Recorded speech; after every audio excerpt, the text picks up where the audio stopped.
2007 में जब मुशर्रफ की इमरजेंसी के खिलाफ अब्दुल हमीद डोगर की अदालत में केस लगा था तो उस वक्त उस बेंच में मौजूद एक जज की बेटी और उसी बेंच में मौजूद जज के बेटे को हनी ट्रैप करके उनकी वेब गेम से वीडियो बनाकर उस बेंच को दिखाई गई और वो वीडियो दिखाकर उस बेंच से इमरजेंसी के हक में फैसला लिया गया। आज फिर वही सूरत हाल है। ये सूरत हाल आज की नहीं बल्कि मई 2023 से शुरू हुई जब इमरान खान को इस्लामाबाद हाई कोर्ट से गैर कानूनी गिरफ्तार किया गया, जिसके जवाब में इस गैर कानूनी गिरफ्तारी को इस्लामाबाद हाई कोर्ट के चीफ जस्टिस ने इस गिरफ्तारी को कानूनी करार दिया। इस्लामाबाद हाई कोर्ट का ये चीफ जस्टिस कैसे ट्रैप हुआ, ये कहानी नवंबर 2022 में शुरू हुई जो शायद अब जल्दी बाहर आएगी। इस गिरफ्तारी को जब सुप्रीम कोर्ट ने गैर कानूनी करार दिया तो सुप्रीम कोर्ट ने हुक्म दिया कि इमरान खान के सारे जमानत के केसेस को दोबारा सुना जाए। तो उस वक्त जो बेंच बना उस बेंच में जस्टिस मोहसिन अख्तर कियानी शामिल थे। जस्टिस मोहसिन अख्तर कियानी इसके अलावा टेरियान वाइट के केस में भी जज थे। टेरियान वाइट के केस में 3 जजेस में से 2 जजेस जिनमें एक मोहसिन अख्तर कियानी थे, उन दोनों ने उस केस को नाकाबिले समाअत करार दिया और आमिर फारूक ने उसको काबिले समाअत करार दिया। अब रूल के मुताबिक केस 2-1 से फारिग हो चुका था, लेकिन आमिर फारूक ने बेंच तोड़ दिया और नया बेंच तश्कील देने की हिदायत कर दी। इसके बाद जस्टिस मोहसिन अख्तर कियानी के खिलाफ अतार टाटर एक प्रेस कॉन्फ्रेंस करता है और इनके खिलाफ जमीनों के कब्जे का इल्जाम लगाया और इनको इस्तीफा देने का प्रेशर डालने लगे। मोहसिन अख्तर कियानी के खिलाफ एक वकील साहब ने सुप्रीम जुडिशल काउंसिल में रेफरेंस दायर किया है। बतौर कानून के एक तालिब इल्म के मैंने जरूरी समझा कि इस रेफरेंस को देखा जाए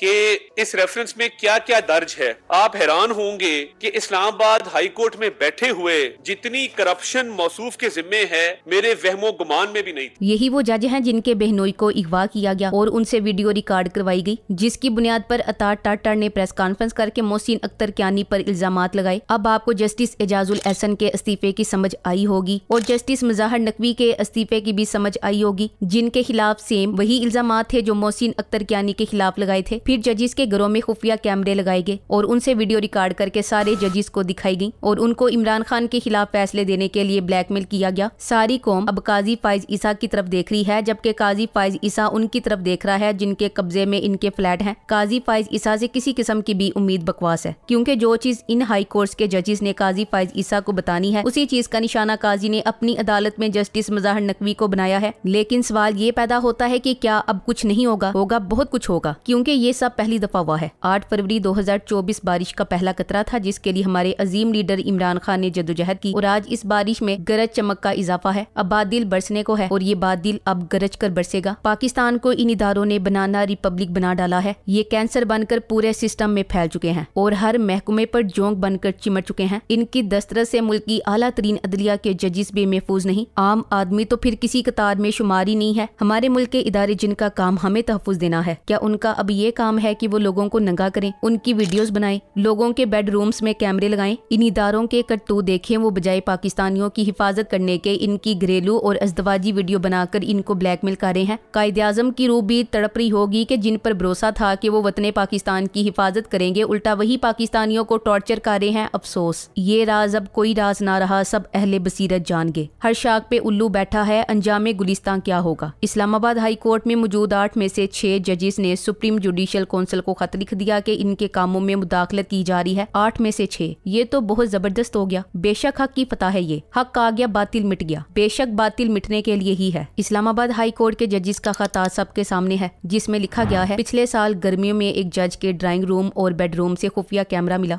ये है मरियम नवाज के सोर्स। कैसे मरियम के पास गंदी वीडियो पहुंचती है। जज, मीडिया, ब्यूरोक्रेसी, पुलिस के अफसरान, सियासतदान कैसे ब्लैकमेल किए जाते हैं, समझ तो आ गई होगी प्यारे पाकिस्तानियों को। जब आजम सवाती जैसे 75 साल बुजुर्ग से ये बेगैरत लोग ऐसी हरकत कर सकते हैं तो जजिस क्या है इनके सामने? अब तो गिन आ रही है अपने आप से क्या बना दिया है पाक वतन को। इस्लामाबाद हाई कोर्ट के 6 जजिस ने सुप्रीम कोर्ट के चीफ जस्टिस और सुप्रीम जुडिशल काउंसिल के दीगर तमाम जजिस को अपने रोजमर्रा काम में इंटेलिजेंस एजेंसीज की जानिब से मुदाखलत और घरों के अंदर लगाए कैमरों और दीगर धमकियों और दबाव के खिलाफ खत लिख दिया है और शौकत अजीज सिद्दीकी के केस को सामने रखते हुए तहकीकात का मुतालबा कर दिया है। जजिस ने सुप्रीम जुडिशल काउंसिल को लिखे खत में कहा है कि chief justice Islamabad high court justice Aamir Farooq को 2023 और 2024 में खतूत भी लिखे गए। अदलिया में मुदाखलत और जजिस पर असरअंदाज होने के मामले पर जुडिशल कन्वेंशन बुलाया जाए। मुअज़्ज़िज़ जजिस की जानिब से यह अमल तारीखी नूयत का पहला ऐसा अमल है जिससे इस मुल्क में हकीकी आज़ादी की तहरीक में मुकम्मल जान पड़ जाएगी। हमें अपनी अदलिया का साथ देना है। पूरे मुल्क की तरह अदलिया भी शदीद दबाव और शदीद मुश्किलात झेल रही है। लगेगी आग तो आएंगे घर कई जद में। यहाँ पे सिर्फ हमारा मकान थोड़ी है। इस्लामाबाद हाई कोर्ट के 6 जजेस ने अपने खत में लिखा है कि इमरान खान के खिलाफ टेरियान वाइड केस से जजेस की राय में इख्तिलाफ का आगाज हुआ। चीफ जस्टिस आमिर फारूक ने टेरियान वाइड केस काबिल समाअत करार दिया, जबकि केस नाकाबिल समाअत करार देने वाले जजों पर ISI के ऑपरेटिव्स की जानिब से रिश्तेदारों और दोस्तों के जरिए बेहद प्रेशर डाला गया।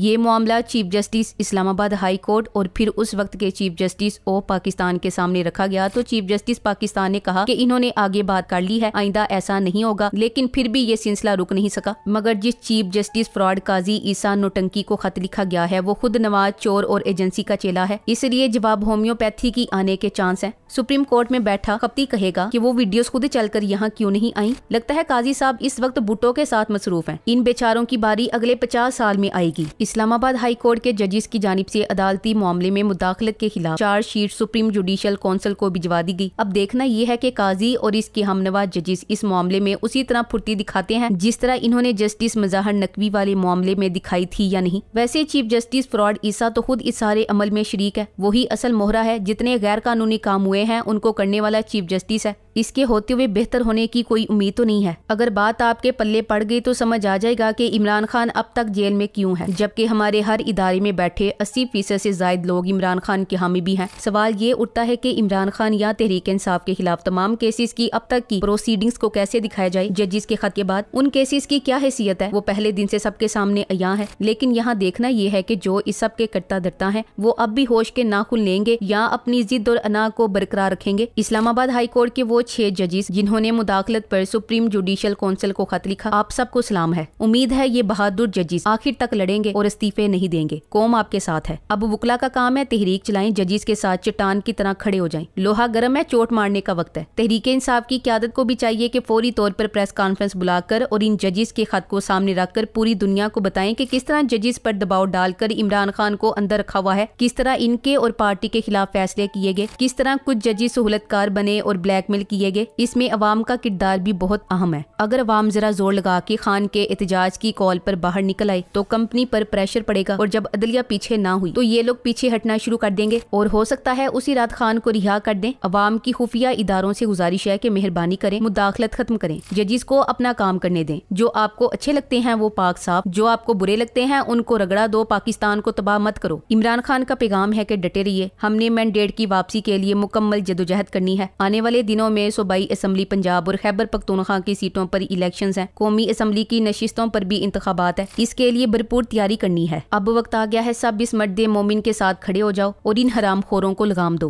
कहा जा रहा है इमरान खान रिहा नहीं हो सकता जब तक या इमरान खान डील ना कर ले या ये निजाम घुटनों के बल बैठ ना जाए। इमरान खान अगर डील करेगा तो ये इमरान खान की नहीं 25 करोड़ अवाम की शिकस्त होगी। आपके पास ऑप्शन एक ही है, इस निजाम को घुटनों के बल बिठा देना। जो पॉलिसी इस वक्त चल रही है उससे ये निजाम नहीं गिरने वाला, क्योंकि निजाम ने अवाम को सर्कस के करतब दिखाकर पर्दे को पीछे से कार्रवाइयां डालने में 75 साल तजुर्बा हासिल कर रखा है। तमाशाइयों को ही सर्कस का बाइकआउट करना पड़ेगा। Thanks for watching. Allah Hafiz.